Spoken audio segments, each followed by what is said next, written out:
ప్రతి ఉదయం దేవుని వాగ్దానం అనే కార్యక్రమానికి ప్రేమతో మిమ్మల్ని ఆహ్వానిస్తుంటున్నాను.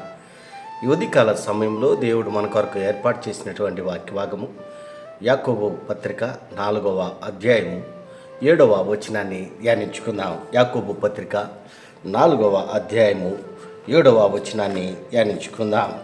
కాబట్టి దేవునికి లోబడి ఉండుడి, అపవాదిని ఎదిరించుడి, అప్పుడు వాడు మీ వద్ద నుండి పారిపోవును. క్రీస్తునందు ప్రియమైన దేవుని బిడ్డలారా, ఈ ఉదయకాల సమయంలో పరిశుద్ధాత్మ దేవుడు మనకిస్తున్నటువంటి వాగ్దానము.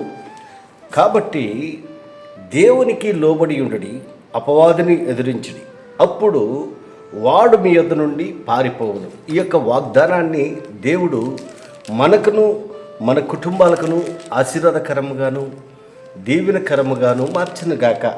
ఈ యొక్క మాటల్లోనే ఆత్మీయ సత్యాలను, ఆత్మీయ అర్థాలను మనం గమనించినట్లయితే, మరి యాకోబు ఈ యొక్క పత్రికను అన్య దేశముల యందు చెదిరి ఉన్న వారిని ఉద్దేశించి వ్రాస్తూ ఉంటున్నాడు.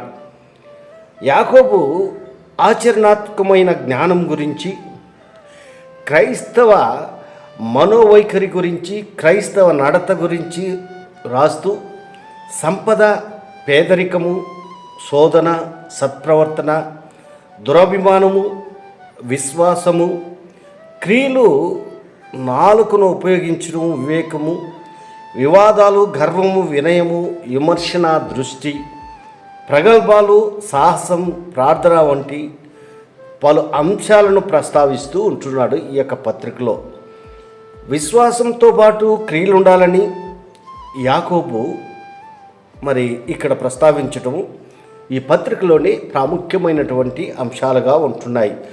విశ్వాసము మరియు జ్ఞానము, పేదరికము మరియు ఐశ్వర్యము, పరీక్ష మరియు శోధన, వినడం మరియు చేయడం, వివక్ష చూపకూడదనే హెచ్చరిక, విశ్వాసం మరియు క్రియలు, క్రైస్తుడు మరియు నాలుక, క్రైస్తవుడు మరియు లోకము. ఇన్ని అంశాలు ఈ యొక్క పత్రికలో మరి ఇమిడి ఉంటున్నాయి.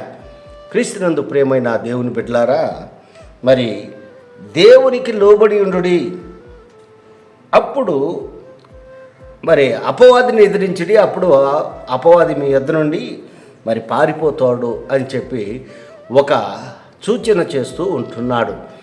దేవునికి లోబడి ఉండటము అనేది చాలా ప్రాముఖ్యమైనటువంటి, లోబడనొల్లనటువంటి ప్రజలకు శ్రమ అని దేవుని యొక్క వాక్యంలో మనం చూస్తూ ఉంటున్నాం.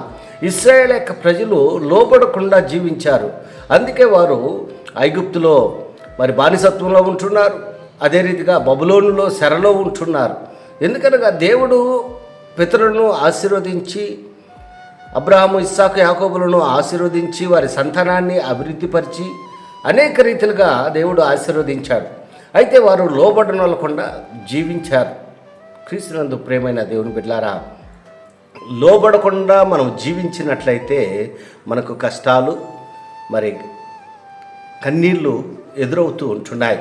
అయితే దేవునికి లోబడి మనం జీవించినప్పుడు అపవాదిని మనము జయించేదానికి, అపవాదితో మనం పోరాడాలి. ఈ లోకంతో కదా మనము, ఈ లోకంలో ఉన్నటువంటి వాటితో మనం పోరాడుతూ ఉంటున్నాము. మన ఆత్మీయ జీవితంలో, మన వ్యక్తిగత జీవితంలో మరి దేవునికి లోబడి జీవించినప్పుడు అబ్రహాము దేవుని యొక్క మాటకు లోబడ్డాడు, దేవునికి లోబడ్డాడు, విశ్వాసులకు తండ్రిగా ఎంచబడ్డాడు. బైబిల్లో మనం గమనించినట్లయితే అనేక మంది దేవునికి లోబడి జీవించారు. మరి దేవుడు నిన్ను నన్ను ఏర్పరచుకుని ఉంటున్నాడు, నిన్ను నన్ను సృష్టించుకుని ఉంటున్నాడు. అయితే దేవునికి మనం లోబడి జీవిస్తూ ఉంటున్నామా? అపవాదిని ఎదిరించాలి అని అంటే దేవునికి లోబడినప్పుడు దేవుడు మనకు శక్తి ఇస్తాడు అపవాదిని ఎదిరించేదానికి. మరి దేవునికి లోబడేటువంటి వారిగా ఈ లోకంలో మనం జీవించినప్పుడు అపవాది మన వద్ద నుండి పారిపోతూ ఉంటున్నాడు. మరి దేవుని యొక్క మాటలకు, దేవుని యొక్క మరి శక్తికి మనం లోబడి జీవించాలి. ఈ లోకంలో దేవునికి లోబడి మనం జీవించినట్లయితే అపవాది మనలో నుండి పారిపోతూ ఉంటున్నాడు.